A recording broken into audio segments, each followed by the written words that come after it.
Happy Monday morning, everybody, and welcome to another brand new episode of Mornings with the Outlaw. I am the Outlaw, John Rocha here, coming to you live from the heart of Beverly Hills in the Outlaw Nation studios, and I am joined, as always, now from the from the lady of St. Louis over there, Alex Shashek. How are you, Alex?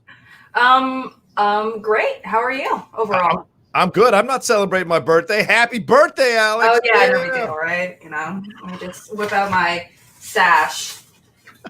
My 30 and fabulous sash. Oh, wait. I like probably, it. There you yeah, go. this way? There you go. There you go. All right, that one.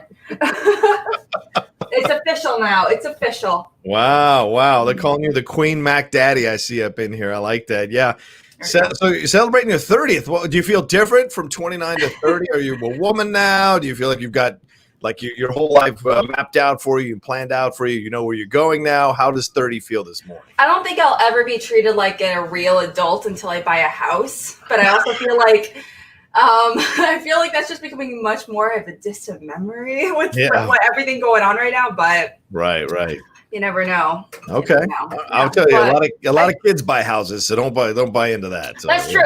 Absolutely. Yeah. I also know a lot of people that, for like work reasons or whatever may be, it's just like buying a house is not very doable. Financially speaking, wherever you are. So, I mean, obviously you're down in LA, one of the most expensive real estate markets in the US. It's not where like the average house, depending on where you are, could be like $900,000. Something it's like, what? That's not like casual money that everyone has. Like, what are you talking about? But it's very, very true. That's a whole other conversation. That's right. It's like 1 to 3 million around here, if not more, for a house, and not even a big house, for God's sake. So it's pretty insane. It's like a 2, maybe 3 bedroom if you're lucky. Yeah, if you're lucky. If you're lucky. How was your weekend overall? Were you? Did you have a good time? Did you kind of spend some time with the Black Lives Matter stuff? Like, what was your weekend like this weekend? I personally just did a lot of family stuff, some family barbecues, that kind of thing. A lot of conversations were had, on regarding Black Lives Matter, which I was very excited about. Having these conversations is, with like your friends and streaming and everything, because a bunch of us has done, different, fundraisers and everything through streams. Video Drew, Ben Goddard, and a lot of these really awesome people. But it's really awesome.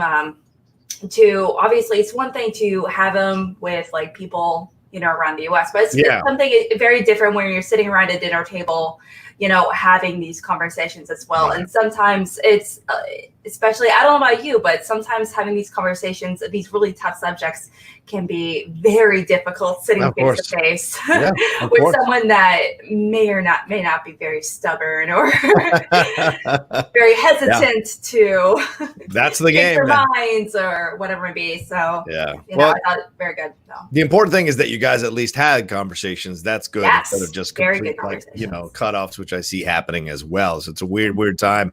That's for damn sure. But we're here to entertain you and also talk about the serious subjects as they come up here in the world of entertainment. Thank you to all of you who are joining us live. I think almost 100 of you are already joining us live. Please don't forget to hit that thumbs up button or that like button so we can get over 100 likes as soon as possible, and then march to the 150 likes, and maybe, if we're lucky, cross that 200 likes banner before we finish the show. And also, for those of you who are watching us not live, maybe watching us later, please do us a favor, hit that thumbs up button as well, and also leave your comments below. It's really important that we get as many comments on all these shows as possible. It kind of raises the visibility of the Outlaw Nation channel and this particular show itself. And I know Alex and I would both appreciate that very much. All right, well, let's get into it. A lot of people wishing you a happy birthday, but don't forget, ladies and gentlemen, the Streamlabs and the Super Chats are open. We want to hear from you, hear your thoughts. Could be about anything in the world of entertainment. Let us know what you're thinking. Let us know what you're feeling. We want to answer all your questions about the subject we're talking about today. We should just get into it, Alex, and let's do that first. And that is, this report came out here about the theaters that are opening here. This is from Business Insider. They're talking here that the National Association of Theater Owners expects 90% of movie theaters worldwide to reopen in time for Christopher Nolan's Tenet on July 17th. However, there is a new report that suggests the film's release may be delayed, which could affect whether these theaters are reopening. AMC, for example, said in late April it wouldn't reopen unless there are new movies to show. And if movies start being delayed like Tenet, then we won't be getting a lot of those movie theaters open in the AMC side of things. They could. The thing that's interesting about this, the movie theaters have arguably had it the worst. We know this because of the COVID-19 situation financially, economically. They've had it the worst. They've been closed in the United States since mid-March, and they've suffered big financial setbacks. We had that Universal's World Tour, Trolls World Tour, come out to kind of like alleviate some of these feelings of having a movie, to watch new content to enjoy here in our homes. And it did make, in like 3 weeks, I think if I've got this right, it made more revenue in the first 3 weeks of it being out for video on demand than the first movie did after 5 months in the theater. Of course, it's led to a little backlash, a little back and forth between Universal and AMC. Right now, you got Tenet on July 17th, Mulan on July 24th, Wonder Woman 1984 on August 14th, and A Quiet Place 2 on September 4th. Now, let me throw something in this. Jeff Snyder wrote about this in a column for Collider, and he said, while I'm skeptical of the 90% figure, which strikes me as completely arbitrary, and besides, NATO oversees American theaters, not international theaters. I don't know if that's 100% true. The figure itself is irrelevant, as we must keep in mind that theaters will no doubt be operating at limited capacity. 50% or half capacity strikes me as generous right now. It's possible that only 25% to 35% of the seats will be sold for any given showing, though I expect there will at least be a lot more showing since there will be a lot less competition in the marketplace. He said Tenet might be showing on 3 to 6 screens at a 16-screen multiplex, and that's like 2,000 people per day who would see Tenet, and this is a $200 million movie. Doesn't seem, when you look at the numbers, to be worth it to drop it unless you're going to go open full bore with 90% of the theaters. And if 10% of those theaters are LA, New York, and Chicago, then what's the point of releasing it? Because you're not going to get as much revenue as you will in those tightly packed, condensed cities with millions of people in their population. What do you think about this report? Do you think 90%, does this seem like a pie in the sky type of thing, or do you think this is actually a possibility? I do kind of agree with Snyder. Like you said, he said, it is a little arbitrary, how they're kind of pulling out with these numbers. And I don't know if those numbers are true in regards to, controlled by NATO or anything like that. Right. But it's also, the National Association of Theater Owners, it's just a suggestion. It's not a requirement. Right. But I don't know about, I personally have never worked in a movie theater. I don't work around movie theaters. Right. Clearly, obviously, you go to movie theaters like all the time as a critic. Yep. Well, you used to. And, I absolutely agree. This is the theater industry in particular is definitely one of the most hard-hitting industries that's been affected. Yep. Obviously, is it the worst? I don't know about that, but it's definitely it's very difficult for them to survive right now, especially independent movie theaters. But like they said, I mean, like, what's the point financially in opening if there's not movies coming out for them to make money from? Yeah. And not only that, whenever they do show movies, the theaters don't make money from the theaters themselves. They make money from commissions. Right. The refreshments. Refreshments, popcorn and things like that. And how comfortable are people actually going to go get that done? Because we're going to be talking about a story later, and that's going to be a little about sanitation. That's going to be a little there as well. But a lot of movie theaters that this kind of applies to. If we're going to focus specifically a lot on theaters here in the U.S., there's a lot of international theater chains that are hosted here in the U.S. that are also have theater chains in the UK, Europe, South America, et cetera, China, et cetera. And so if you're going to put out it's going to be very expensive to do so. It's putting on the lights for a massive theater is ridiculous. So they're like, well, we better make enough money. We better have some real confidence. And I don't know how much confidence they would have going into it with a handful of movies over a span of a few months. Yeah, it's an interesting point. You could do as many showings as you want. It doesn't mean that it'll necessarily transfer over to a lot of money because people are hyper paranoid about how things are going, about sanitation, as you said, about will. And Jeff points this out in his column, and it was a pretty opinion-based column where he says, like, these kids who are, like these teenagers who can't even clean up their bedrooms, do you really trust them to clean up the movie theaters? Doesn't mean they don't have a good work ethic, but it is a factor into this situation. Like these young kids are getting paid minimum wage, or the theater workers rather. Sometimes they're old, sometimes they're young, but they're getting paid not that much. So do you really trust them to hygienically keep this thing as clean as possible? I don't know. It's a fair thing to bring some reality into this conversation, not just utopian ideas. Oh, we have all these plans. Well, it's fine that you got all these plans, but who you got implementing these plans, that matters as well. And you're right. It's almost like a chicken and the egg situation. Like, okay, we won't open until you give us movies. Well, we won't be able to give you movies until you prove to us you can open in a clean way. And it's like, well, which is it? So the rumor is that they're going to release Tenet as a kind of a trial balloon, and Cinemark, we're going to get to in just a second, has this whole way of how they're going to reopen. But then Jeff Snyder went on to say further in his column that he's hearing from his sources that Warner Brothers is going to delay Tenet. They just don't know where they're going to put it because everyone's been delaying ahead of them, and they're not sure where they're going to put it in a packed schedule now towards the tail end of the year. But, there's a strong push here in the United States to reopen everything, certainly from the administration down. They're trying to reopen everything, which I think is kind of dangerous. You're seeing these cases spiking up in places where they've reopened early, in states that reopened early. So the movie theater seems like a cesspool to jump into for this kind of thing. And why would you risk a $200 million movie in this situation? There's got to be one movie that's going to come out and have to be the test case, baby. But do you think this is the one? Well, honestly, I remember talking with like my family members. Yeah. When we were having our family barbecues, they asked me what I thought of the movie Tenet. They weren't asking me about Quiet Place. They weren't asking me about Wonder Woman, which was what I want to talk about. Right. But they were like, "Have you seen that Tenet trailer?" Right. And they were just like, "If there's it's kind of like saying Lawrence of Arabia or Bridge Over the River Kwai or anything along those lines. If there's a movie you're gonna see in theaters, it might as well be a Nolan movie. Yeah. Especially if you're gonna, unfortunately, if something bad is gonna happen, and it's gonna be a movie that you are super excited to see and confident in seeing, might as well be from a director that you're gonna be, oh crap, this is gonna be awesome.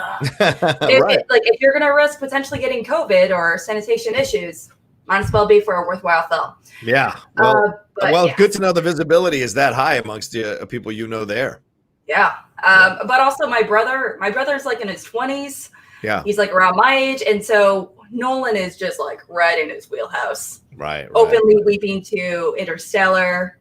Wow, you're selling your brother out. Okay, cool. Yeah, no, he's okay. He's very vocal about it. He's just like he's just like the action guys, Ben and Drew, where if you're watching Interstellar, you're like openly weeping. Wow. By the end.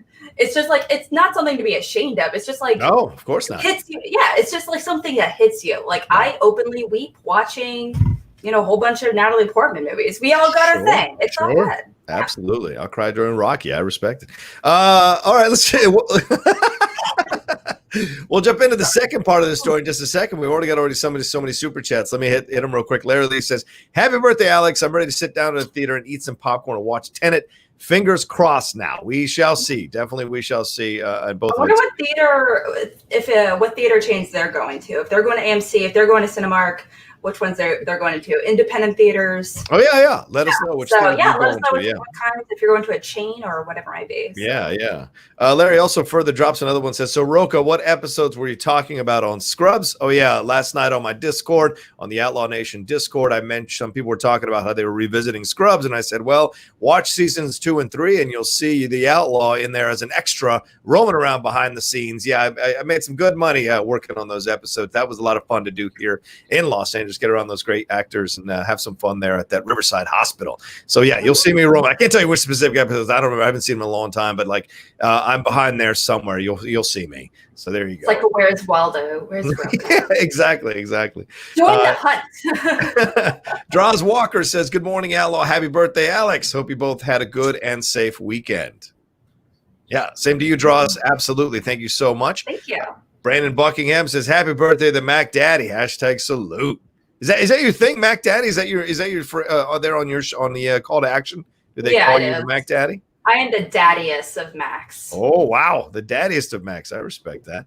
Let's see. Jonathan Peck has a super sticker he rolled through, which thank you, Jonathan. Appreciate that madly. And then we got one more here from Larry. Larry says, "That was my concern about returning to work. How much are people really going to buy concessions?" Yeah, what do you think, Alex? That's actually an interesting point Larry brings up. I wouldn't have an issue buying concessions because I bought food from fast food restaurants during this COVID-19 situation. I'm still alive and didn't catch this thing. Knock on wood. What about you? Would you buy concessions? I haven't really been going to get fast food or anything through this whole situation, through this pandemic at all. I personally haven't. I've really just been inside as much as I can, honestly. Right. Okay. But also, when I think of concessions at my movie theater, I just remember I get many flashbacks to working in restaurants and during high school and early college. Where some people there's always a 15 or 16-year-old that's a dishwasher, and there's there's not always, depending on where you work, it's not always sanitary. And I'm 16 years old. I'm in my first serving job, kind of situation. And I'm not the greatest when it comes to sanitation either, admittedly. So I'm only human. But that's what I kind of think about personally. So anything beyond soda or candy where you're just getting a box. Yeah. Because I usually go to a movie theater, so I'm not going to get a burger and fries personally at my local agency. Right. I'll just get something very surface level. You'll get nachos or something No, I'm not even going to get nachos because they would touch my nachos. Oh, really? Okay. All right. I would just get, like I said, I would probably just get candy, maybe popcorn, depending on my mood. But anything pre-boxed is what you're saying you would get. Yes, pre-boxed stuff. All right. And maybe they'll be lenient, these theaters, on bringing food into the theater because they want people to come to actually see these movies. So maybe they'll be a little more lenient. We don't know. Well, for sure, that's something to consider. But since they make their money, something like the ArcLight, that's a little higher end type thing, but not every town obviously has an ArcLight. But I hear your point. It's a little nerve-wracking to have. Just on a regular day, you look at some of the sanitation around those in the back of those movie theater refreshment stands, and you're just yeah, it's a little rough, but I really want some popcorn. I'll take it. I will always accept a cocktail, though, no matter what. I will always accept a beer or a cocktail since I see what's happening. Everything is right there on the table. It's coming directly from the tap or a can. Sure. That's a different conversation. I'll always take alcoholic beverages. Yeah, I respect that. Let's see. Sean sent them. Sean Berto, what's up, man? How you doing, Sean? He said, "Happy birthday, Alex. We never picked a nickname for Alex. I still like Six Shot Shashek. You two are great." Oh, thank you, Sean. That's very kind. Yeah. Well, did we ever pick a name for you for this one? Know.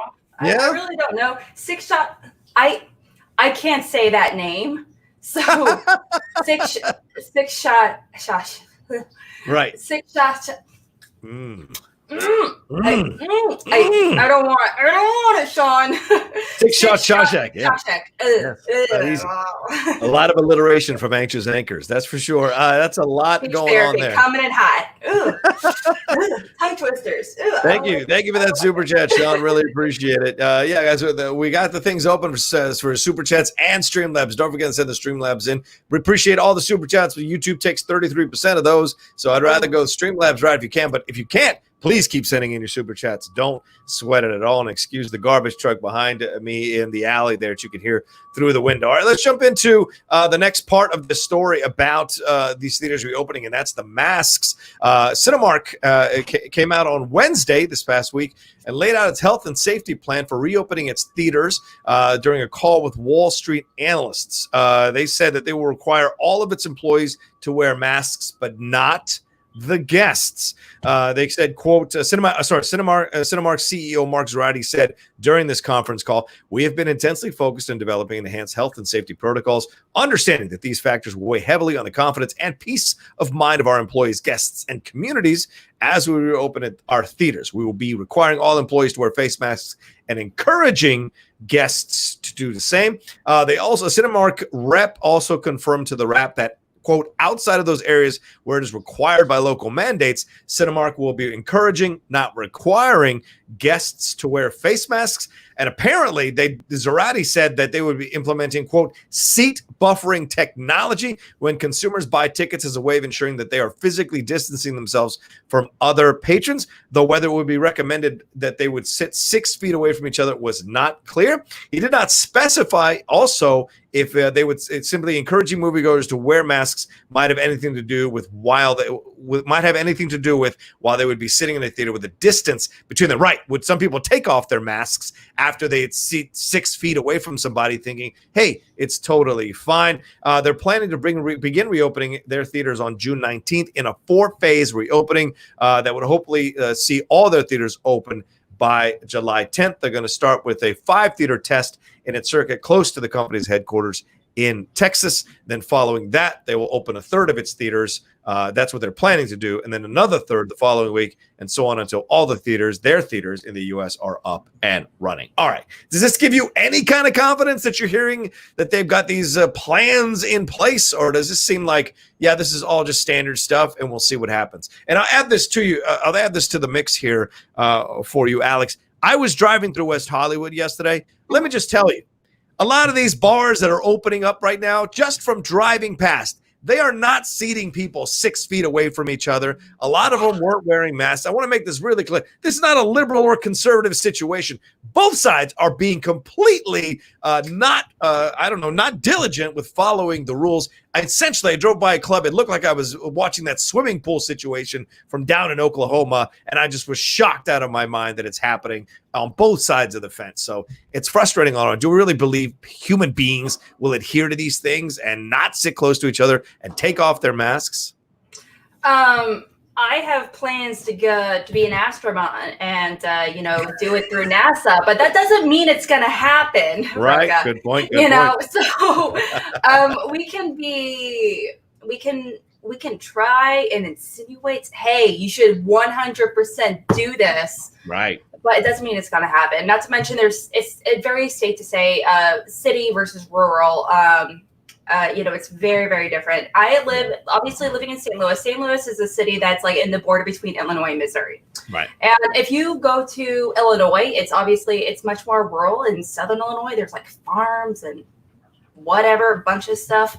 But, it's never super crowded. That's the point. So okay. You're never... So it doesn't, you don't feel like you're in a situation where unless you go to somewhere that's jam packed, you never feel like you're in a situation where you really need a mask. So that makes sense to me. Like if I go to one where if I'm the only person, one of like 15 people in the entire theater, I don't feel like I should wear a mask, but at the same time, right. Sure. But also I'm okay with I would be okay with, considering everything going on, I personally would be okay with a theater telling me, hey, for the overall safety and security of others as well, concern of others, just be considerate and don't be an asshole and wear that mask. But like you said, you don't want to, by wearing the mask, you can't really eat your munchies and everything. That cuts into commissions and all that, fortunately. But Cinemark is a theater chain that is international. They're huge throughout South America, Canada, and as well as the U.S. And so I'm sure there's a lot of theaters that, don't have the 200 plus people, where masks aren't nearly as emphasized as much as it is here. It's like now become like almost like a heavy suggestion, but we kind of take it with a grain of salt. We're Americans. We don't like being told what to do, Yeah.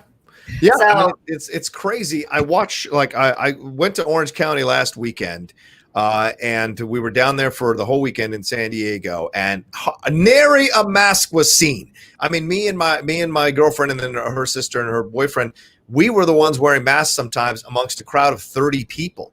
And it was kind of weird. I sat at a bar waiting for them to go paddleboarding. It's not my thing. They were paddleboarding. And I can't tell you how many families walk by the bar without wearing masks. How many people are sitting out there in those park benches or those chairs or whatever, not wearing masks. They were keeping 6 feet distance from each other, but they weren't wearing masks. So to me, it's all kind of nutty how this is all going down. And some people are into it, some people are not into it. And so it becomes an issue overall. And I don't know what the answer is, because I don't trust human beings, just from what I've seen in a test case, driving around or going to certain cities, to really adhere to these rules, and especially in an enclosed space. I mean, people are flying now. LAX was like jam-packed over the weekend, from what I heard from a couple of friends who took flights. And airports are the worst. Airports are the worst. Exactly. You get sick just getting an airplane, for God's sakes. And now they're all being in a silver tube. No matter how healthy you are, you walk out of airplane sick too. So I don't know. I mean, I applaud Cinemark for having these plans in motion. But once again, how after like a week, 3 weeks, 4 weeks, are they going to be as diligent? That's how it works sometimes. People don't 100% adhere to these rules. They get a little lax. As soon as no cases pop up, they just kind of chill out. And then boom, the second wave comes as soon as you let your guard down. So that's what everyone is fearing now, from either states opening up too early or some of these protests, things of that nature. So both sides are claiming this is going to be what leads to the second wave. So we'll see. We'll see. It has become almost a political thought process that if you're suggesting to people to wear masks, it's become almost like a political act to say that. Yeah, depending on where you are, who you're supporting and everything, and it's really kind of a weird situation we're in. But there's a lot of people are boycotting companies and smaller businesses and everything. It's like, I'm not going to go to your store. I'm not going to shop with you guys if you're going to force us to wear a mask. I mean, or that's a breach on my rights. And so it's really unfortunate. But there's a lot of very vocal few, which is very unfortunate. But again, it shouldn't be a political thing, but it has almost become a political argument, unfortunately. And again, people don't like being told what to do. Especially here in the US. Very American, and they have the right to. I think people have a right to say they don't want to wear a mask. That's freedom of speech. People have a right to say, I do want to wear a mask. That's freedom of speech. I don't think you should be hassling people unless they get close to your 6 feet of space. I don't think you should be hassling people about it, but you can point it out for sure. That's for sure. That's all I'm getting at here. We'll see what happens. Once that second wave hits, it's gonna hit us like a rock. It will. It will. And let's hope it doesn't. But yes, it's certainly possible that that's on its way. All right, let's get some more Streamlabs Super Chats here. Aaron Turner, my man, my co-host over there on Strong Style. He sent in, he said, went to Universal Studios with my wife yesterday, and it ran very smoothly. Everyone was following distancing and mask mandates. Felt good to be out. Oh, that's great to hear. Actually, Universal Studios down there in Florida. That's awesome, Aaron. I appreciate you updating us on that, because I would like to, if they're not going to open this one here, I wouldn't mind taking a trip down to Florida and hitting that in Universal Studios. I do miss that one. And by the way, Aaron and I on Friday, his suggestion, we raised over $500 for the Black Lives Matter protests for the foundations and the charities. We raised over $500, and tomorrow night my guest will be Jay Washington on the Outlaw Nation show, and everything we raise on the Outlaw Nation show tomorrow night will also go to some Black Lives Matter foundations and charities. And so I'm proud to have Jay on. It's going to be fun. It's going to be crazy. I know you guys had an incredible stream last week as well, Alex. So congrats to you all as well for the money you guys were able to raise. It was awesome to raise so much money for a wonderful cause. So. It was. Did you guys? Which charity foundation did you guys? He suggested there's a Kickstarter for his daughter, for George Floyd's daughter. So we're gonna donate to that, and I think Jay is gonna suggest some for tomorrow night. So wherever Jay suggests, we will send it on to them as well. So that's pretty awesome stuff there for me personally. I mean, no one's as good as Ben Goddard, making 11,000 and kissing his own butt on Instagram with his guns out. I appreciated that. That was funny as hell. So I'm not gonna lie, I just remember Lucas just waking me up, and I was like, wait, what's happening? And he's like, they just hit 10,000. I was like, what? Yep. Are you kidding? Is that like 10 streams added together, or what do you mean this one thing? And I was like, oh my gosh. And it was really cool to see. I'm so excited for, not only Goddard obviously, but that the Bandit Brigade has become such an awesome community. And I know Lucas is part of it. And so I know they're very proud. Yeah, absolutely. Guys, we have only 91 likes here, but 232 of you all watching us live. So please hit that thumbs up, but get us over 100, get us to 150 as soon as we can, and march us towards 200 if we can before the end of the show. Hit those likes, hit those thumbs up buttons. We would certainly appreciate that. I got a couple of three Streamlabs that have come through here. D-Train donated. He said, Tenet will be the only movie in theaters for a week, which would make for some crazy box office predictions. I think theaters will be okay because people will feel a lot safer there than most places. I'd feel safer in a movie theater than take public transportation. Okay. I think it depends on what city you're in for public transportation, but yeah, I think, yes, certainly you could, but also depends on what city you are for that theater. So maybe where you live, you think the theater is so much more safer than public transportation. I totally respect that. What do you think about this, Alex? Being in St. Louis, public transportation isn't a thing. I'm not gonna lie. Fair enough. You have to have a car, or else you're screwed, unfortunately. Yeah. So they're trying to get better at that public transportation, but regardless, but with different cities that I have lived in and stayed in, where public transportation is a thing, if you're able to do it. Really, there are some cities that do it really nicely, that do it that's very sanitary, the way they do it, like Washington, DC, for example. Oh my gosh, that public transportation system. whatever. But other places like New York City, oh shoot. Yeah. You gotta wipe everything down with some just straight up vodka or something. It's like awful. But yeah, so it's really, I don't think it's neither here or there, honestly. Right. It's just depending on where you are, honestly. Yeah. Absolutely. I agree. Daniel Haygood donated. He said, Happy Monday. What does Jeff Snyder even do for a living? LOL. Look for parades to rain on. By the way, Rocha, your use of your platform for constructive and important discussion on the protests convinced me to become a Patreon. Oh, thanks. Rock on.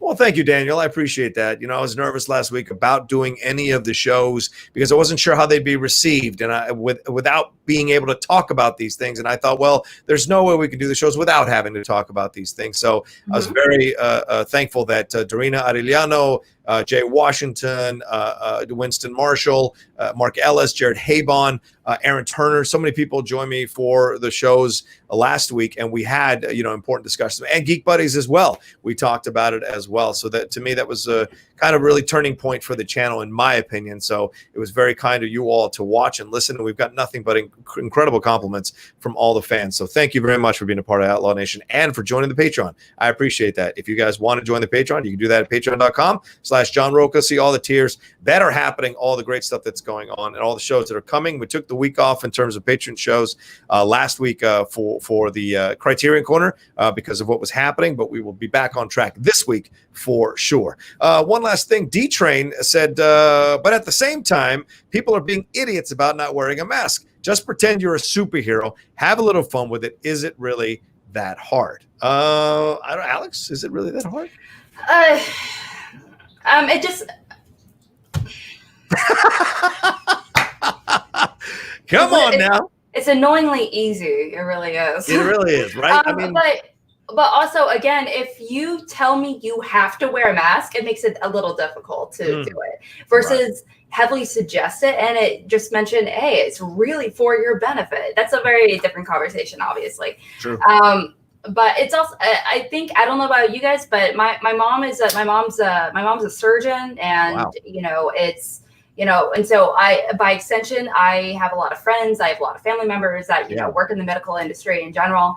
And so I hear about a lot of stuff going on behind the scenes. So I don't really know any people that are against wearing the mask. Right. So I feel like I'm probably not the best person to really have that idea, just because if you're not wearing a mask, that's fine if you're not surrounded by people. But if you're around people, get your shit together. I mean, well, look, don't be a weenie. Don't be a weenie. There you go. Don't be a weenie. That should be your podcast. Don't be a weenie. Weenie with Mac Daddy. Coming in hot. Anything you wear on your body, you have to find the right thing. There are plenty of different masks that you can wear and try out and feel. I don't know about where people live who are watching us or listening to us, but there's places there are stands outside of stores where you can go up to them and try out the masks, see which ones feel good for you. I have a friend of mine who works in the medical industry. He brought us. You want to try on the masks? Yeah, you can try on masks and see, because they have sample other masks. People have tried on. I don't know. If you're trying on a mask to see how it fits, that means someone else is trying on the mask and breathing in that mask. Well, you can sterilize the masks, right? I hope the person that's standing there at the booth or whatever is sterilizing it. If they can sterilize shopping carts, I feel like they can sterilize masks. It's different if it's cloth. Right. No, these are the if it's a hard surface, that's one thing. But if it's a cloth, I'm not going to try something. But I would just rather buy the mask. Right, just try it out and just see if it works. I just buy it. It's never more. A mask is never more than, even if it's a fancy mask, it's never more than $15 max. Right. True. Very true. Well, there you go. And you can try it out and see if it fits for you, because that's what a lot of people feel uncomfortable. I actually went to get my hair cut over the weekend. My Supercuts opened by my house, and my hairdresser was there. And she had to wear the mask the whole time, but she was very uncomfortable in her mask. And I said, well, here, let me suggest 3 places you can go to get a mask that maybe would be more comfortable for you. Some people complain that it's too tight or they can't breathe, and I respect that. So find another mask and get a mask that's a little more loose that can still hold. There's plenty of cloth masks that work effectively, and they don't strain your ears or push against your glasses. They're very comfortable or fog up your glasses even. So there are options out there. Just like anything in life, you got to make a little bit of an effort. That's how life is. But you don't want to be able to, when you breathe into a mask, if you the test is if you can blow out a match, essentially that's on fire, right? Then it's not a good mask. You actually want an effective mask. You don't want a wimpy mask. Yeah, good point. No wimpy masks. Yeah. No weenie masks. Fair enough. No weenie masks. Russ Gillan said this in. He said, got you guys a like and a little cash on the side. Keep fighting the good fight. Oh, thank you, Russ Gillan. That's very kind of you, man. Let's see if there's any more before we move on to our next subject. No, there isn't. All right, one more subject before we hit our mini break in the show, and let's talk about it. And that is Josh Trank here.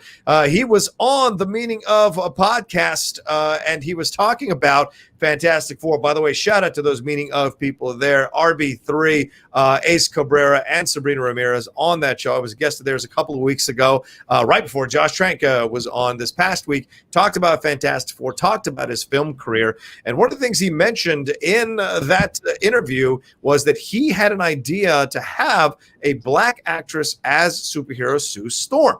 He said, quote, there were a lot of controversial conversations that were had behind the scenes on that.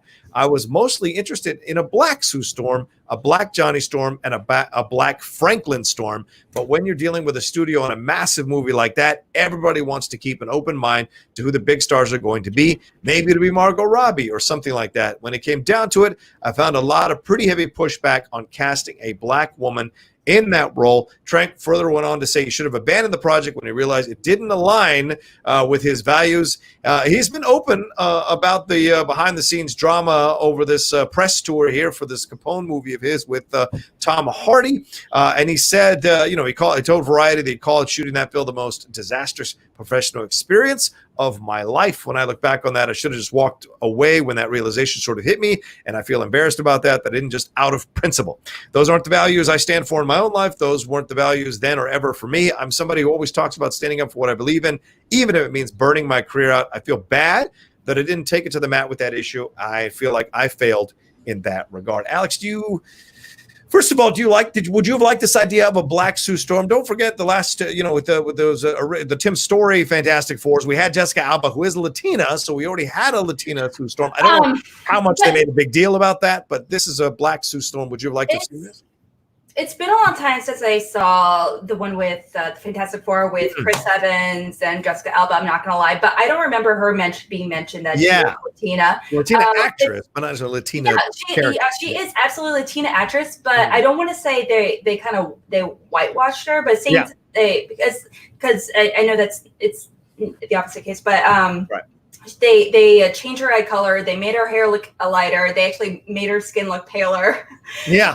They definitely made her look, in her own words, definitely a lot lighter than she actually is. So, I know there was a lot of pushback to be like, well, they already have Latina actors doing it. But I mean, it's one thing, but they she's still, her brother is still a white guy. That's clearly a white guy. Yeah. No one's looking at him and being like, that's definitely a Latino man, but at the same time, I mean, I think it would have been cool to see, definitely, a really awesome, pair of powerful mutant siblings, take on these roles. I mean, pretty cool. I don't see why not. I think they, just there should be, actresses and actors that are up for these roles. I mean, it's especially unless it really contributes to the story. Yeah. I also think that if you're also including a couple that these characters that are Black, then it could add an extra layer of, characterization to a story. Yeah. Honestly, because it, you can tell that, growing up, because I know they had some issues, essentially, growing up being bullied a little bit here and there because they're very smart kids, obviously. And, I don't know about you, but growing up, if you're a smart kid, you weren't exactly super popular. Grade school's a fun place. Oh, yeah. Fun place to get beat up in. Yeah. If I remember those days. Yeah. Really? Oh, yeah. Yeah. Yeah, I would have loved to see it. I don't feel like it's a necessity, but also I really love the idea of like having these, a Black actor and a white actress, being together as siblings, because mixed families are real. Yeah. And, I don't think they should be excluded either. So, yeah. Well, I mean, I agree. I liked the route that they went. I love Kate Mara, even more so after having watched House of Cards. I'm almost done with that series and really enjoyed her time on that. Actress. Yeah, really. Yeah, absolutely. Yeah, Shooter. A number of other things she's been in. I actually like her more than Rooney Mara. I know that's a crime to say, it's a hot take, but I like Kate Mara more. I find her more interesting. I don't think it's a hot take at all. Yeah, I just want to make sure. But it's a good, Michael B. Jordan, you had a really good Miles Teller. You had a good cast here, Jamie Bell. This was a good cast. I think Josh Trank just kind of, for whatever reason with the studio, whatever, just kind of dropped the ball here. Let's remember, this is a one film guy. Chronicle is the film that he did that everybody likes, but on this name and all this stuff that happened, and Capone's not getting good reviews. So, you wonder if this is, unfortunately, Josh may be just kind of one trick pony at this point, or one film pony at this point. And that is unfortunate for his career. But I like this idea of an interracial. It could have been an interesting thing. And a lot of people are saying, why does she have to be Black? It's not about that she has to be Black, but as a filmmaker, as a creative person, you like to explore a new way to approach a project. So why not have this idea that they're interracial marriage, and she's Black, she has a Black brother, and they have a half Black child. So you tie in this idea of them being changed by space and the gamma rays that hit them in the ship, dealing with this idea of like, you have one side that's like, well, I've never been looked at weird before. And like Frank, maybe Reed Richards says, well, it's strange to be looked at, as a weird person or whatever, as out of the norm or be treated differently. And Sue Storm chimes in, it's been my whole life. Welcome to being Black. That could be something that could be explored on a subtler level throughout the movie that could have added a new element to the movie. Putting social justice things in isn't, and some people take it this way, it isn't to be like, you need to listen and change. It's not that. It's saying, hey, look, this is a possibility too. This is a reality too. We just like you to listen and watch it and see what you think. That's what it is. Sometimes I think people misconstrue social justice as judging you and making you feel bad. That's not it at all. It's to highlight something that's actually happening, an experience maybe you haven't been exposed to or don't know that much about. And so someone wants to bring it out in a movie. And I think it would have been fun to see Josh Trank do that. Unfortunately, the film didn't work, and maybe it would have been a wasted opportunity because the film would have maybe turned out badly anyway. But I liked that he was thinking about it. But I also like the route they did go with Kate Mara, so I can't complain about that either. I love I like you said, I mean, I don't think it's a hot take to really prefer one sister over the other. I like both sisters for both Rudy and Kate Mara for very different roles. They, whether it be The Social Network or, Pan. Oh God, that movie. Yeah. Anyway, but it's at the end of the day, it's a comic book story. It is a fictional story in a completely fictional world. Yep. And so it's based in sci-fi and fantasy. And why can't we incorporate a lot of these social aspects to these movies? That the comic book stories are based on human stories. Yep. You know, mutants. The story of mutants in X-Men is a reflection of, you know, what was going on in the 60s and the 70s, you know, and during the civil rights movement, and also between what was going on with the LGBT community, you know, just really kind of coming out and flourishing, and really having to their reaction to them coming out to their parents, and their parents being like, well, have you ever tried not being a mutant? You know, right. Yeah, that is the exact same conversation. So it's not, I don't feel like it wouldn't be a big stretch for them to be like, you know what, let's make this just have more commentary and include this to maybe talk about, you know, these siblings, you know, and you know, I feel like I would love to see more siblings, whether it be mixed siblings, or, you know, like you said, you know, because there's so many mixed families. I really wish we would see more mixed families, you know, on screen more. But that's a whole other conversation. But if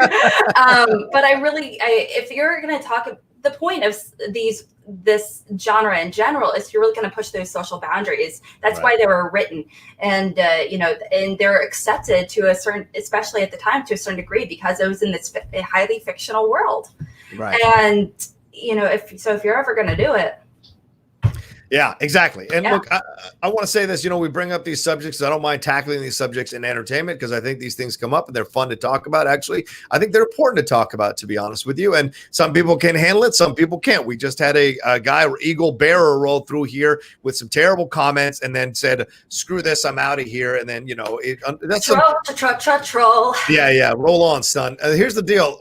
I'm all for constructive conversations. You want to have a point of view from one side, the other, great. Present it in an intelligent, logical, respectful manner. If you can't, get the hell on out of here. We don't need you here on the Outlaw Nation. Those days are done, son. So please, if you're going to include race, it should be specific to like the story. Like you can't really.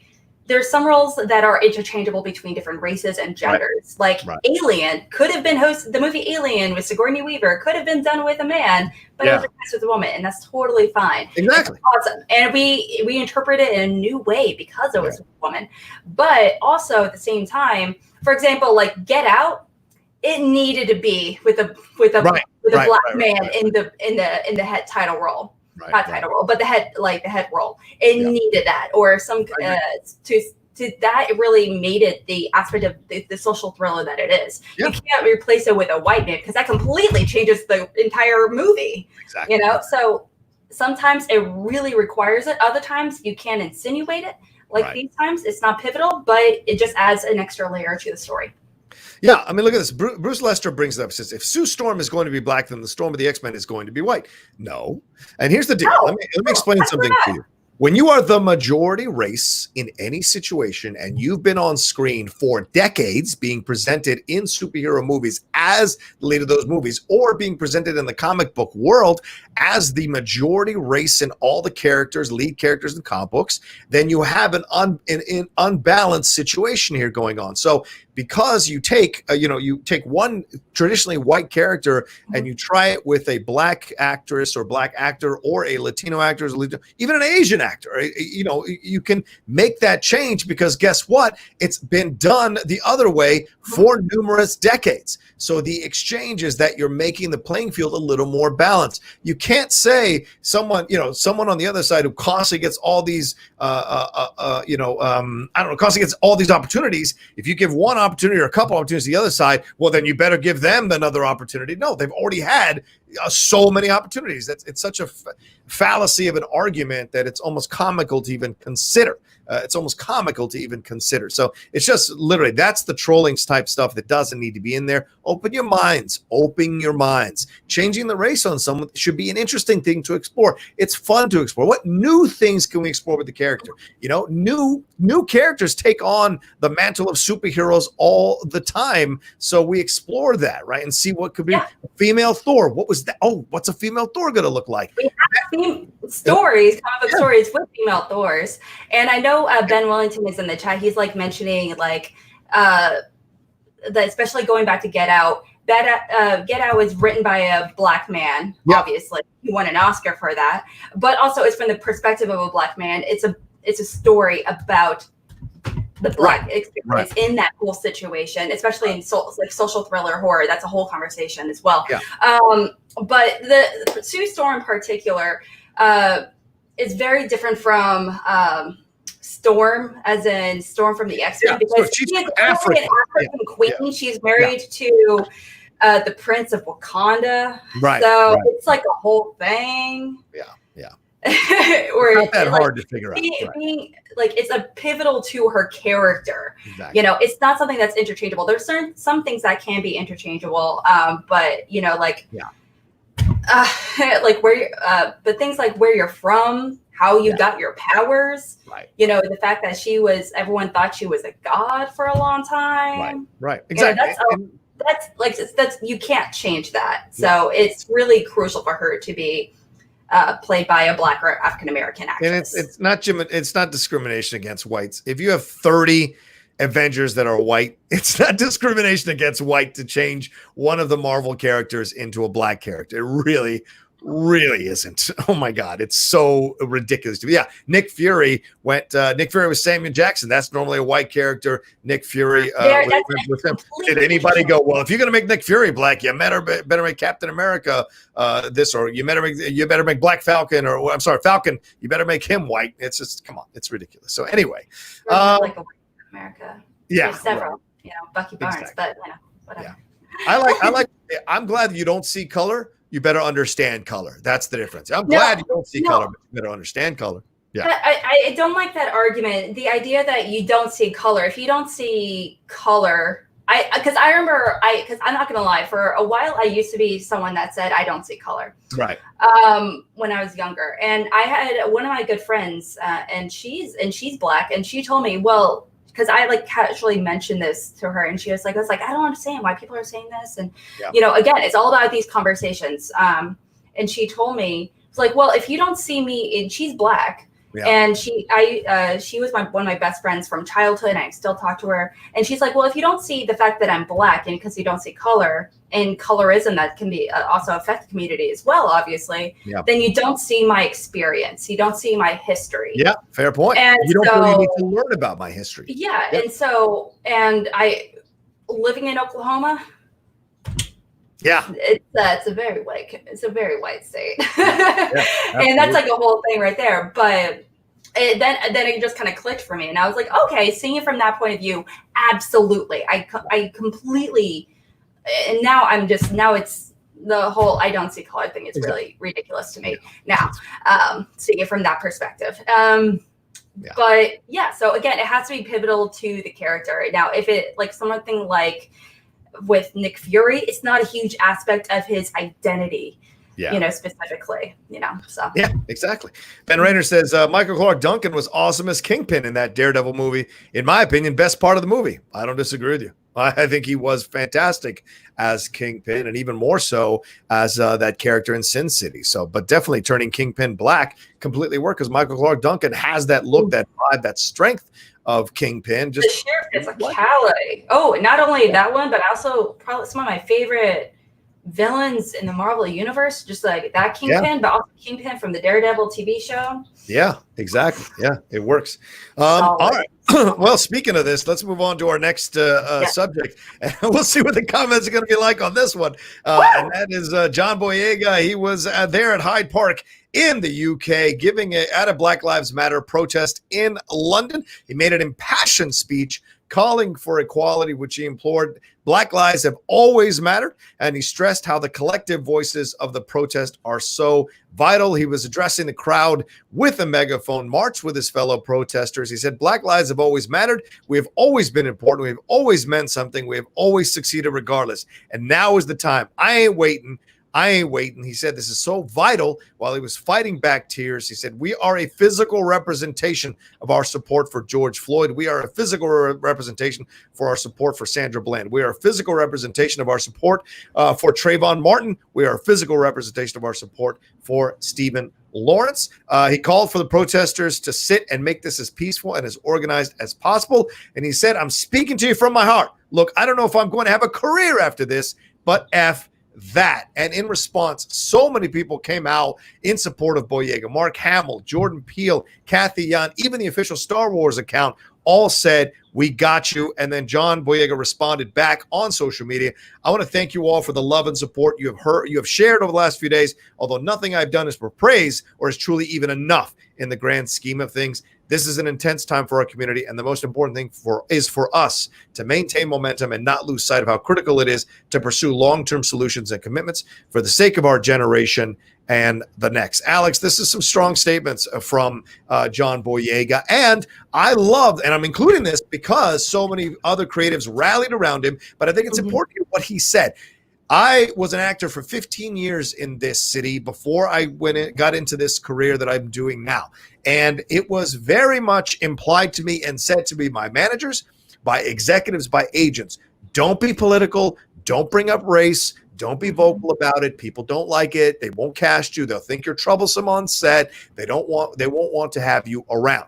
When John Boyega said, this might be the end of my career, but F that, he was speaking from a real place because he probably has had experiences. He's been acting for quite some time. I remember Attack on the Block. He's been acting quite some. He probably heard, he's probably, as he became aware of these socialism things he wanted to fight for, he's probably told by managers or by publicists or by agents, hey, don't speak about race. Studios get real touchy about race. They don't want to have people who are seen as like rabble rousers. But here he is stepping up, and I was so encouraged to see so many creatives of large name and power step out and support him and the voices. Step out and support the voice and what he had to say. What did you think about all of this?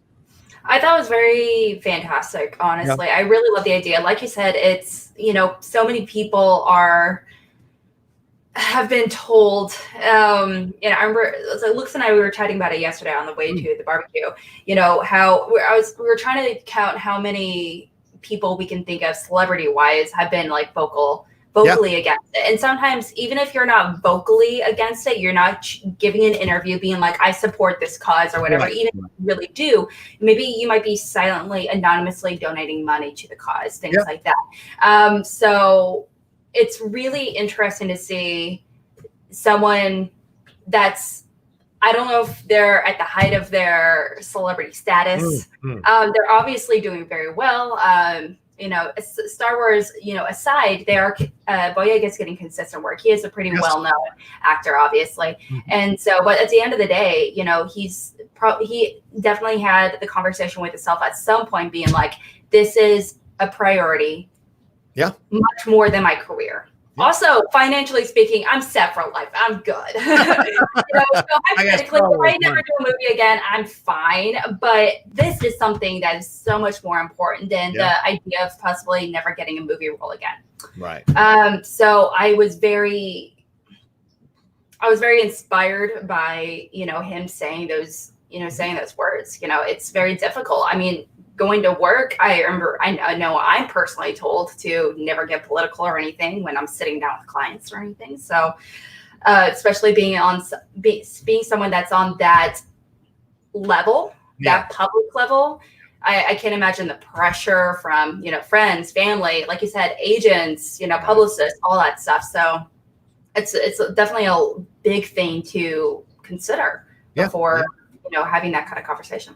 I think it's important, and it's weird. I mean, you can be in a situation where you see things happening and you don't say anything, even though it's every fiber of your being wants to say something, because you think, well, how can they not see what I'm seeing? How can they be so blind to that situation? And how can so many people be weenies? Yeah, that's true.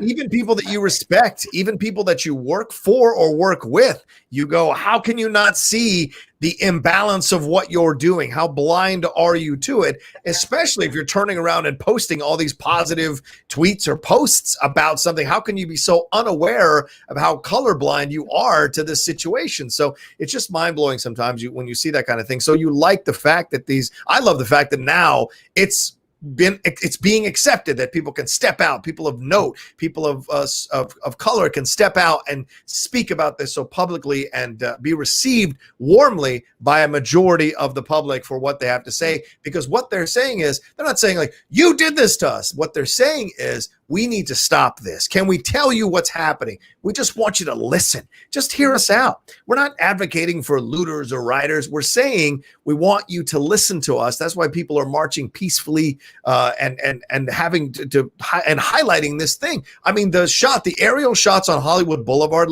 yesterday, I thought this was going to run out of steam. When I saw those aerial shots last night, I lost my mind at the amount of people that were there, because I was like, this just encourages me all the more. This is a real movement that is asking for change. We saw this with gay rights and gay marriage. We saw this with the Me Too movement. It is happening now. Once enough of the public gets behind something and realizes that there is a need for change, then the reaction is so powerful amongst the citizens of this country and the world. Because obviously Boyega was in the UK, and there were marches all over the world in support of this, because racism isn't just happening here in the States. It's happening it's been happening for decades, for centuries, in other parts of the world. And so people are finally starting out to and speak up. So shout out to John Boyega for doing that. Much love to him. Not only him, but there's a lot of other actors. Keke Palmer. Oh my Lord. I've fallen back in love with her so much over the last week or so. I was like, every time I see her in a video, I'm like on the verge of tears. I'm like, she's amazing on so many levels. I haven't seen her since Tequila in the Bee, in that one movie on the Lifetime where it was talking about TLC. She's fantastic. So it's also really kind of a weird situation as well, because of the celebrity status and how a lot of these stars are actually getting really positive reactions. I don't want to say surprisingly, but some people are conspiracy theorists, essentially. That I've heard some people talk about how Boyega is only doing this because he wants the Jon Stewart role in Green Lantern. And that's really frustrating. Are you serious? Well, I mean, whenever you see someone do something good, there's always someone with a twisted heart who tries to find the worst interpretation of it, because they just have a lot of issues they need to work out within themselves, and they're just transferring that onto somebody else, and that's a sad situation. But I think those voices are getting quieter and quieter and smaller in terms of quantity, and that's a positive. Let's see here. Myra M said characters have been changed before. Hermione and Rose were played by black women in the play. Rowling had loved it. Well, the less said about J.K. Rowling this morning, the better. But yes, Rowling. Neither here or there. Cool books, though. Anyway, but moving on from Rowling. But I think you're totally right. There's no in the books. There's no real physical description of those characters. True. Hermione, in particular, she just says that she has really curly hair. She has buck teeth.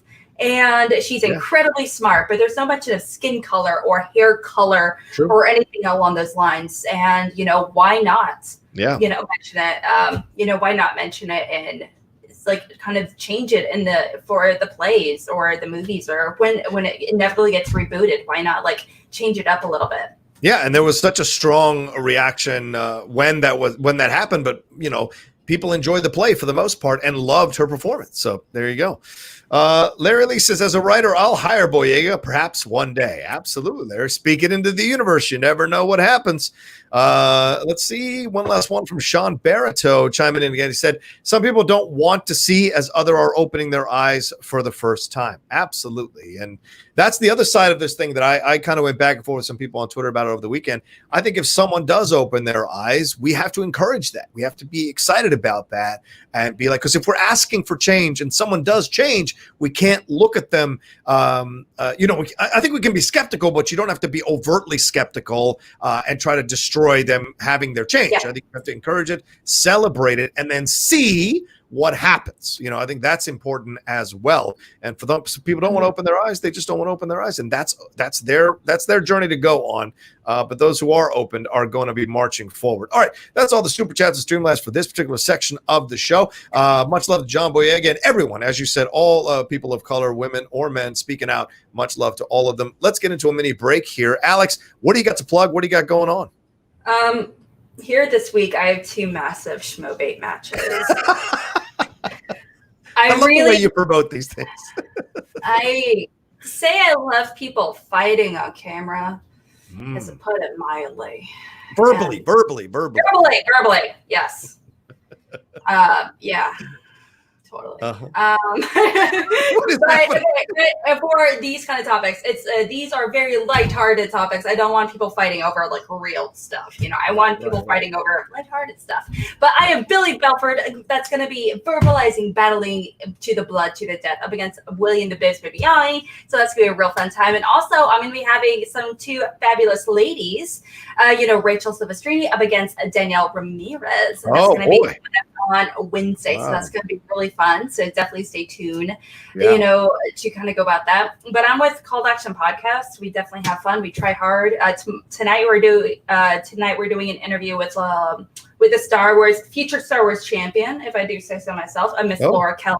Nice. So it's going to be a really kind of fun time. Absolutely. We got a lot of Star Wars dorks with our guys. Yeah, I love Laura. Laura's come on, and I know people might get mad at me for saying this. What's that? Yeah, that's what I'm saying. Fire. I think if Laura Kelly plays this right, I think Laura Kelly could be one of the best heels ever. I already think she's a fantastic female heel. I would love to see her carry this all the way out to the end of the year. And if she wins the entire damn thing, that could really cement her as one of the greatest heels ever. And if she takes down Alex Damon, all the more so, because you can be a great heel, but if you're not winning titles, I always think you're just that one step below being considered one of the greatest heels ever. You got to win titles. That helps to solidify the situation. I don't know. I consider Chandra one of the greatest heels, but really? It's a very good conversation. Right. He's low key one of the great heels that's not really talked about. Yeah. His slow dance was everything. He's a heel, but no one really thinks of him as a heel, which makes him even more of a heel, if that makes sense. Chandra? Oh, yeah. Yeah. The dude is totally heel. The entire time when he was up against Hannah or anyone else, he's just yeah, he'll get that answer. He's a great heel. I can't wait. So cute when you try. But I'm a face, guys. Yeah, but you're so cute when you try, when you get your answers. Oh, you got a 5 out of 8. That's adorable. What?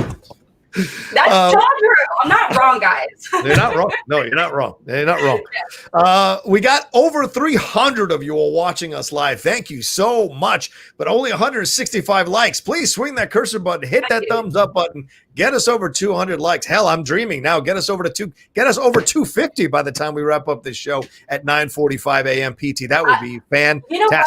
What's that? If we get over 300 likes, I will take a shot on camera. Okay. Oh, a shot of. I'll take a shot of tequila on camera. A shot of tequila. All right. Well, and also send in your Streamlabs and your Super Chats. I'd like to get a high number on that as well. So send those in. But yes, Alex will do a shot on camera if we cross over 300 likes. So if you haven't hit that like button, go and move your mouse over there and hit that like button. Somebody asked me what a cursor button is. Move your cursor over. Fine. You want to be all technical. Move your cursor and then hit that like button. There you go. I need an excuse to start drinking earlier in the day. Yeah, it's your 30th. Why not? Now I'm an adult lady. Now that I'm 30. And I don't have a house, So. There you go. That's right. Don't forget to subscribe down below to the Outlaw Nation as well. Don't forget to follow me there at the Rocha Says. And of course, tomorrow night, like I said, Jay Washington's going to be my guest on the Outlaw Nation show, 6 p.m. PT. Don't miss out on that. We're going to and don't forget today, later on at 2 p.m.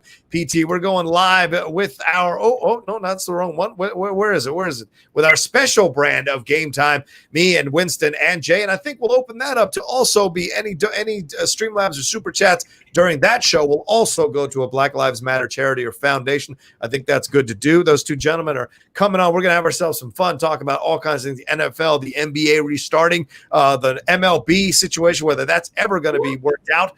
So much to discuss and talk about. The Drew Brees situation, Roger Goodell all of a sudden changing his mind. So there's a lot we're going to talk about. Some UFC stuff we're going to cover. That knockout by Corey Garbrandt, that was incredible. We'll talk about some of that as well. And if we believe Conor McGregor is really going to retire. We shall see. And of course, don't forget my Patreon right above there, www.patreon.com/John Rocha. So many multiple tiers for you all to get involved in and see all the benefits. Had 2 great hangouts last week with the patrons on Discord. I actually turned it into a YouTube hangout, so we were all on screen. And then on Friday, had the Blue Jeans hangout for about an hour and a half, talking about all kinds of things. Come get involved. So many new people have come on in the last few weeks. It's been so great to see new faces in there, talking with the older faces and having great conversations about the world, about entertainment, about whatever we want to talk about. We've even given dating advice sometimes. So it's a lot of fun to come hang out with us there. Wait, do you have any women on there giving dating advice? Not yet. The 2 women who have come on have not chimed in on the dating advice 100%. They've said, oh, okay. Or just be respectful, blah, blah, blah. They've laughed along with some of our suggestions and probably laughing at us for some more suggestions. Interesting. No women on board to give dating advice. I'm not saying they didn't. I'm not saying they couldn't. They just felt like, maybe they felt like, they didn't want to chime in on it, which is their right. Which is their right to not chime in on dating advice. All right. All right. Let's move on to our next subject, and that is Batwoman. Batwoman back in the news again, and that is because the showrunner of Batwoman, Carolyn Dries, she was speaking to TV Line at the ATX Festival at-home Q&A, and she was asked about the situation with Ruby Rose and Kate Kane, the character that was the lead of Batwoman in season 1, how they're going to replace her. Are they going to recast her, or what they're going to do moving into season 2 now that Ruby Rose has left the show? And she said, to be honest with you, this is what Carolyn Dries said, I did consider the soap opera version of recasting for a hot minute because selfishly, we already had a couple of episodes written, and transition-wise, it would be seamless. And then she was talking to Julie Plec at the ATX Festival at Home Q&A. I just want to make sure that's clear. But upon further reflection, and I think Arrowverse EP Greg Berlanti helped me make this call, he's like, I think we should just reboot Batwoman as a different character. And she did go on to say this is also in part to pay respect to everything that Ruby Rose put into the Kate Kane character. And it also helps the audience because we're not asking them to address the elephant in the room. The new character will be called Ryan Wilder, and she will pick up the mantle of the Batwoman being influenced by the original Batwoman that was played, obviously, by Ruby Rose. And the one thing Carolyn Dries added was that the character of Ryan Wilder will be a little too green to take over the mantle. So she's taking over the mantle, being a little bit too new to the idea. So she's going to go through her experiences of becoming Batwoman, stumbling over it. It sounds a little bit like they're referencing David Mazzucchelli's Batman Year One, also with Frank Miller, that was done there. That was referenced in Batman Begins a little bit. So maybe they're kind of going that route of her figuring out how to be Batwoman for a whole season in honor of the Batwoman. What'd you think about this one, Alex? Do you like this idea? I was a little. I'm a little perplexed. I do understand that they're kind of recreating a whole new. They're creating a whole new character, Ryan Wilder. This would be a spin on the Catwoman character. Now, there's a lot of different, versions of like different adaptations of Catwoman, obviously. Yeah. And so it's very interesting that they said specifically a spin on Catwoman. And you mean Batwoman? Batwoman. No, in the article it said a spin on Catwoman. Okay. In the article, that's what it said. Yeah. So I'm kind of curious if it's going to be more Catwoman than Batwoman, or if it's going to be. I see what you're saying. Okay. I'm kind of curious if it's somehow going to mix the two. But obviously she's going to be wearing the Batwoman suit. Batwoman is the name of the show. I don't know. Batwoman's not a great show, and I don't know what confidence I have in these people. The showrunner, obviously, Miss Caroline Dries, she's one of the creators of the show, and she is, very upfront about, hey, we've talked over the people, Greg Berlanti, who's the executive producer of the entire show. Right. We really want to do a service to Ruby Rose and what she did with this character as well. And so we don't want to completely disband her and just recast her in this kind of soap opera situation. Like they'll just casually whip up a new actress and just, and never adjust it. Like that's not what we want to do. We wouldn't do the character justice by doing that. Yeah. But at the same time, I don't really trust them with the new original character. Yeah. I feel like that usually doesn't end well in general. Maybe they're going to make it completely identical. Who knows? Right. But Ryan Wilder, that's a name. It's an interesting name because, of course, it's a name that can go either way, and of course, they're going to cast a woman who is of the LGBTQ community. So certainly, they're going to keep that going. But Ryan Wilder is a name that can go either way, so that'll certainly play into it, I'm sure. I like the idea that she's got a new way to go. I like that they're not recasting the cake and just making everybody kind of have this relationship with her already. Because it's always been weird to me, the Don Cheadle replacing Terrence. Terrence Howard, right?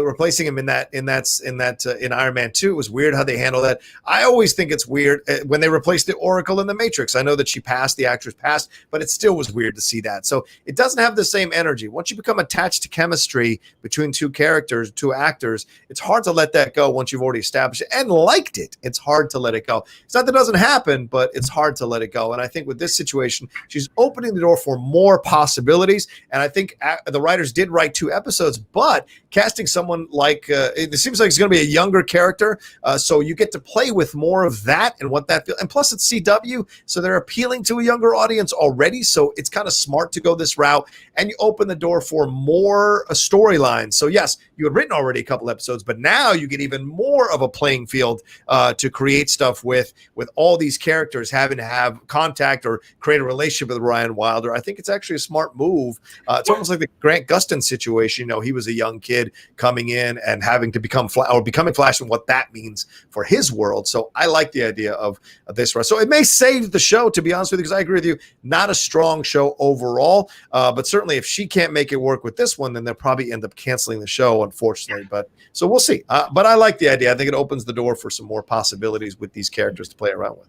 The show, the characters are cheesy, but also, I mean, that's the point of the show. It's supposed to be cheesy, it's supposed to be campy. It's a fun time. But also at the same time, when you talk about chemistry, like you said, with the Oracle and the Matrix, and Don Cheadle and everything. Honestly, I felt like from the Don Cheadle side, I felt like it improved, the storyline. But anyway, but sometimes they work, sometimes they don't. And, it is risk, obviously. There's a lot of chemistry tests, so I hope they do chemistry tests going into it.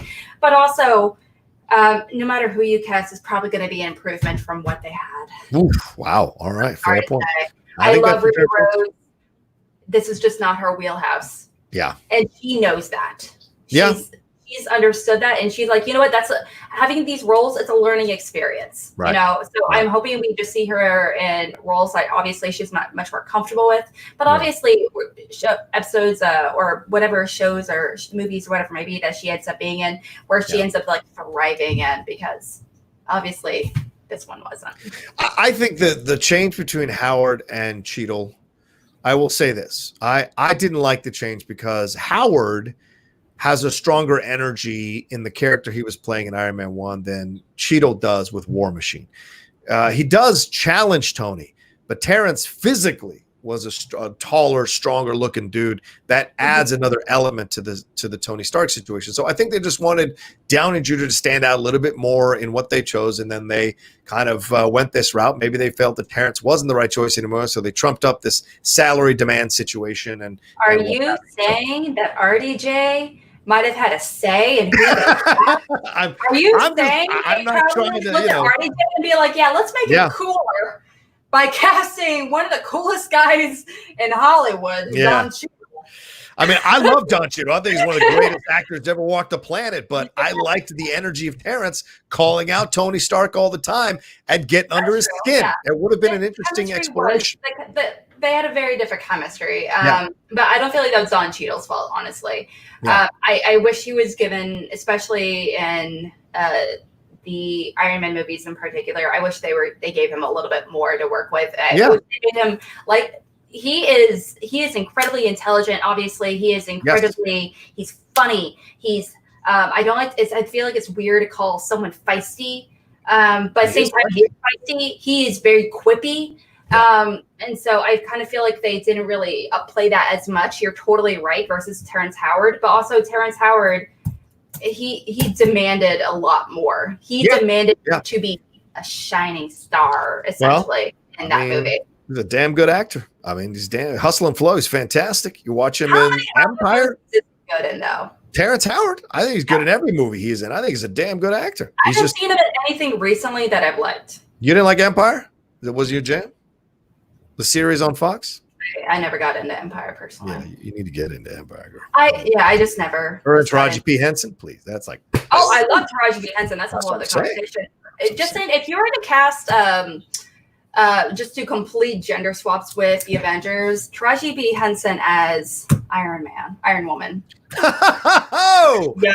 You know what? I wouldn't have had an issue with that. I would be so here for it. You know what? We know Natalie Portman, you're cool and all, but Taraji P. Henson as Thor, can we get that happening? Yeah, I'm not going to disagree with you on that one for sure. I'm not going to disagree with you at all. Yeah. I mean, fair point. All right. Let's move on. We got only we got about 10 minutes left of the show. Alex, what do we got next? What do you want to present here? So we are going to be going with a really great story that was given to us by Screen Rant, that was taken from the Galaxy Con Live, which is really cool. Guardians of the Galaxy Volume 3, directed by, obviously, what's his face? James Gunn. That's going to be doing Suicide Squad 2, that whole reboot and all that good stuff. But Karen Gillan, she during the live event, she pretty much said that when wanting to elaborate where she wants her character to really, what is going to be the next step for the Nebula character, especially walking away from Infinity Wars and Endgame. She had by far one of the most amazing character arcs we've seen in the MCU in general. And the fact that she wasn't nominated for awards across the board is heartbreaking to me. I agree. She earned it. She did amazing. She's definitely an underrated actress, and I feel like she's so much more than this and being part of Welcome to the Jungle with Jumanji. I mean, she's so much more than these roles. Yeah.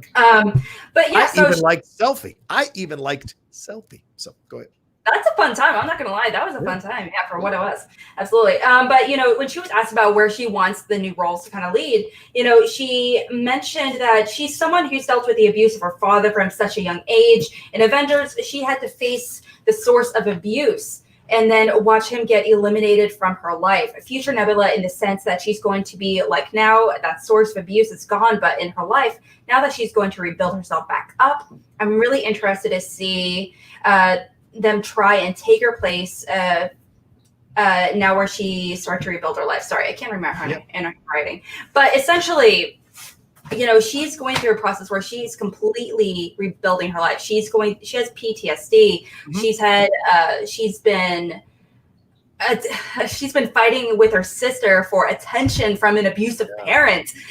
She's been tortured, by her father figure her entire life. Right. And, it's really, I can't imagine, going into her character, Karen Gillan, and really being like, well, this next step has to be pivotal for her, especially. It's going to really, I'm really curious to see, what steps they take. I am really confident in James Gunn. Yep. I don't know if it's really her story is going to be the focus of the film, obviously, especially, with Thor being involved now. But I really would love to see a real focus on her, in the next volume.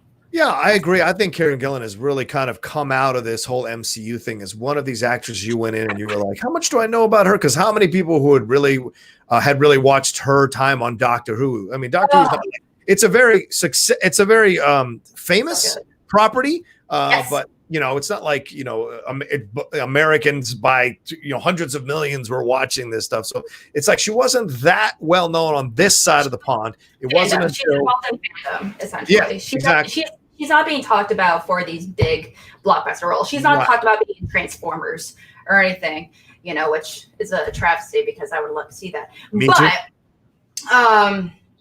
Yeah, she's not a hot property when it comes to Hollywood actors. Right. She wasn't. And now that she's kind of come out of this thing, and like you mentioned, the Jumanji stuff, now Karen Gillan is on people's radars for things. Yeah. And so her wanting this character to have an even more stronger emotional storyline tells you that she's really enjoyed the writing in these MCU movies for her character. And remember, this is now the reverse as we go into the Thor movie, as we go into Guardians of the Galaxy Volume 3. Now she has to bring Gamora back to the Guardians. How ironic in a reverse role, because it was Gamora and the battles with Nebula that eventually convinced Nebula to come be part of the Guardians. Now it's Nebula going, because remember, Nebula now has had 5 years without Thanos, ended up destroying him, like you said, in Endgame. And now with Gamora gone, that's the Gamora that doesn't have the memories of the other Gamora.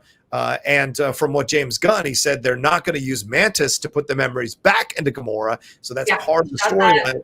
Yeah, shut that down real fast. Exactly. Shut down real fast. So now they'll explore this whole situation. I like this. I like this idea that it's her now taking the lead a little bit, because it is kind of, it's been obviously Gamora's journey more than Nebula's, but Nebula's kind of taken the front. And I love that. I love that she's a fun character, and Karen Gillan has done so much with that character. I'm excited to see what they do with it next, for sure. I'm really curious to see, especially that, there's the MCU, if there's a group we can trust, it's the writers and producers and everything that are just so invested in this universe, especially. We've never been done wrong. Essentially, you can argue Iron Man 3, whatever, it's neither here or there, or Thor or whatever it may be. But at the same time, they've never actually really been aggressively wrong. As far as the direction they make a character or whatever it may be. Now, especially now, they are no stranger also to juggling really intense themes, PTSD, struggling with substance abuse, genocide, unfortunately, everything with Loki and the King of Asgard and Thor and everything. There's a lot of really, really dark themes. So them potentially going in this direction, where she literally killed her former self. Her past self. She literally shot her in the face. And so she did that both literally and figuratively in the film. And so by doing that, she is saying, I am here to change. That is not who I am anymore. That timeline is totally gone. I am going in this new direction with my new sister. And I want to have this new relationship with my sister Gamora. And so I am also very grateful that they're not going the direction of doing, memory manipulation or anything with Mantis, because I feel like almost that would be a kind of a lazy way to go about it as well, honestly. And we wouldn't see the struggle of that, that process of transition, of that learning curve, essentially, which is so essential to her character in particular, too. I agree. I agree. We got 2 Streamlabs that have come through. We're going to wrap up here in a few minutes. Andrew G said, replacing rather than recasting Batwoman is a cool idea. It leaves it open later on for Ruby to come back if all parties are into it. Who knows, right? Absolutely. I mean, if she's Ryan Wilder, if she's influenced by the original Cat Came Batwoman, then that Batwoman could make a guest spot appearance or a 2-episode arc where she is helping her assume the mantle and what have you. So Ruby Rose is not leaving. It doesn't seem like she's not leaving because of bad blood or anything. It seems like they're fine. At the showrunners or producers or studios or anything. She's leaving because of very different reasons. So I wouldn't be surprised if there is a multiple timeline situation where she does an episode or she ends up in a flashback or something, she pops up. Could be possible. Jim Sandlin donated as well. He said, Jon Favreau reveals Mandalorian Season 2 on track for October debut. That's right. I rewatched Mandalorian this weekend and so starved for new content. Hashtag Baba Booey. Yeah, absolutely. That is something that Favreau came out and spoke about, that they are on track. They finished all the stuff before the COVID-19 shutdowns, and they've been doing post work on The Mandalorian since then. That's been around for a bit, but John actually finally confirmed it 100%. So it is still on track to drop Season 2 in October. And those numbers, if we're still in this semi-lockdown or half lockdown, it's going to blow up. It's going to absolutely actually be even more numbers than before. All right, we are at what? How many likes are we at right now? 211. We couldn't get to 300 to get a shot. Come on, guys. Shot of tequila. Come on, guys. Because I was kind of hoping to take a shot of tequila, but yeah, come on, guys. Give us those thumbs up so she can get that shot of tequila. We're gonna go for about 5 more minutes in this last story, real quick. Alex, what's our last story of the day? We can shove it in real quick. Yeah, absolutely. Okay, so guys. Oh my gosh. Okay, so I don't know if you've heard, but there's a lot of rumors going around that Atlantis, the Lost Empire, is made into a live-action movie. Oh my gosh. Okay, if you don't remember, the movie came out in 2001. Same directors as Hunchback of Notre Dame, as well as the Oscar-winning animated film, The Lion King. Not Lion King, wrong movie entirely. Beauty and the Beast, very different movie. Yeah. But who doesn't love those animated classic and Disney Renaissance animated features? But these movies are pretty fantastic across the board. I don't know anyone that doesn't love it. But this movie in particular, it didn't make that much money when it was released in theaters. It made, I believe, roughly like 170 million worldwide, I want to say. But the film itself, it cost like 155 million to make, I believe, which is, that's a lot of money. It is a lot of money. That's a whole lot of money considering how much it made. But okay. So with that being said, this movie, again, it didn't make that much money initially. However, it's definitely gained quite a cult following sense. A lot of people know how she's also one of the she's also a woman of color, from this Lost Empire. She's so awesome. She's intelligent. She speaks like 20 languages. She's kind of immortal. She is so cool. Her name is Kita, by the way. But it really tells the story of how it's almost in the steampunky world, Disney-fied, essentially. You go into this lost world, and there's like a college academic voiced by Michael J. Fox. Yeah, Michael J. Fox, and they go in to take an expedition into pretty much into this lost world. They find Atlantis, and then real motivations kind of surface around his crew that are also really cool, have a lot of their own stories. But it's really neat. This movie's getting a lot of traction, and especially in the last few years. It's one of the best aged films when it comes to the Disney Renaissance movies. And, a lot of people are demanding a live action adaptation of this movie, especially now that we're getting, more and more live action adaptations after the success of Beauty and the Beast. We're getting a live action Hercules, Lion King, Jungle Book. So why not do this movie as well? Especially that it's so well received now upon reflection. So do you have any thoughts about, them possibly investing money in this former failed franchise? Listen, as someone who has always been aware of finding characters of color in shows, in animated films, in Disney films, Atlantis holds a special place in my heart. I love, because I was a Michael J. Fox. Yeah, I was a Michael J. Fox fan as well growing up. So to me, this kind of hit all the buttons. You have such a great cast. Leonard Nimoy's in this cast. James Garner. Claudia Christian, who people forget about, I think, nowadays, but she was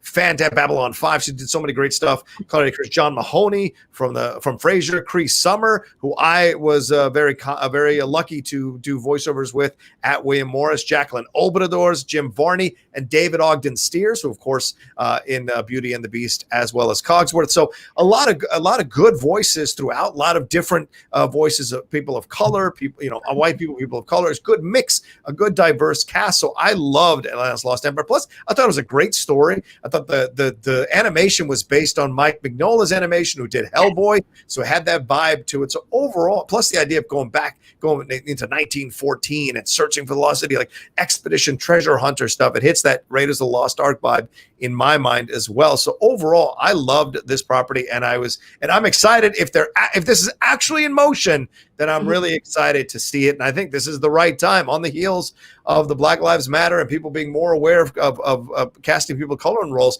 This could be a really fantastic effort from Disney to do a live action version of or fantastic time rather for Disney to do a live action version of this film.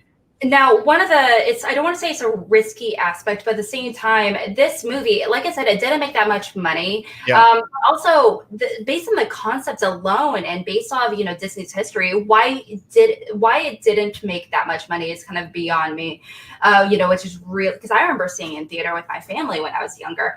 But when the concept was introduced, they were like, okay, this movie is definitely going to make money. We have directors that we love that are associated with it, so we're already gonna. The storyline is really great. We don't have anything that's kind of steampunky influenced or anything along these lines visually as well. So why wouldn't it be a success? Yeah. So they already streamlined essentially to start making a TV show, and it was actually going to be. It actually, when they started making the episodes, they actually planned for it to cross with the Gargoyles. Oh. Yeah, that's right. Yeah. That's a whole. I love the Gargoyles. So good. Yeah. But unfortunately, once the movie came out, they realized it didn't make that much money. Right. They canceled it when they were in the middle of making a bunch of the episodes. They were on episode number 4 or 5 or something like that, and they were like, "No, we just got to cancel it. We're done." And a lot of the episodes they ended up they ended up really kind of randomly stringing together and making it into a video on demand sequel. Right. Unfortunately, so we never really saw the full potential of this story of these characters, because Milo at the very end, he actually stays in the world of Atlantis, with Kita, and it's don't ruin it. What's wrong with you? Don't give away the spoiler. Oh, it's over 20 years old. Yeah, but not a lot of people saw it, so people are still discovering it. Anyone that hasn't seen that movie. The opinions of Alex Shashek or Alex Shashek's alone. You know what? As the birthday girl, I can do what I want. Fair enough. Fair enough. Big treat. You see this? That's a big O. I get to do what I want. And if you haven't seen it, that's your own dang fault. Go watch that movie. It is delightful. Right. Strongly said. Strongly said. You're an adult, you're a kid, you're a teen, whatever it may be. Go watch it. You'll love it, guaranteed. There you go. All right, we got to wrap up. Alex, Chris is going to text me getting mad again that we cut this close to SEN Live. Don't forget, 10 a.m. SEN Live. Jump over there to see Christian and Brett Sheridan doing their thing, and I think they're going to address the R&B RB3 issue as well, kind of put it to bed. Thanks to all those parties involved who reached a resolution for this, and we can all move on to the Schmodown community. Sean Barreto chimed in with a $20 super chat and said, shot. So will you do the shot? We only have 230 likes. So will you do the shot, Alex? You know what? That's close. Let me go get my tequila. What? We got it. It wasn't sitting next to you? No. Oh my God. I got to teach you. Let me sprint. I'm sprinting. He's not going to text you. He's going to text me. Come on. I'm sprinting. All right. Well, I'll say thank you all so much for watching this episode of the Outlaw Nation. Over 300 of you in here. I can't thank you enough for taking the time to watch me and Alex talk about all kinds of things going on in the world of entertainment. We hope you entertained you and educated you as well. There's her shot. Take her shot. We got to get off camera. Follow Alex at real. Oh, wow. Okay. All right. Oh. There you go. All right. That was a lot more than I thought. Oh. A chaser. A chaser at 30? Wow. All right. Well, there you go. I'm a child emotionally. Follow Alex at @real_Alex Mack there. She's under a different name on Instagram, but she's there on Twitter at @real_Alex Mack. Follow me at The Rocha Says on Twitter and on Instagram. Don't forget, later on today at 2 p.m. PT Live, me and Winston Marshall and Jay. What am I saying? Jay Washington. All three of us get together, talk a little sports stuff live, and all your Streamlabs Super Chats will go to a Black Lives Matter Foundation or charity. And then tomorrow night, me and Jay Washington, we're going to get on down on the Outlaw Nation show. You know we do it how we do it. So thank you all so much. And don't forget to join us on Wednesday, 8:15 a.m. for another brand new episode of Mornings with the Outlaw. SEN Live, 10 a.m. Go over there. Take care, everybody. Bye-bye.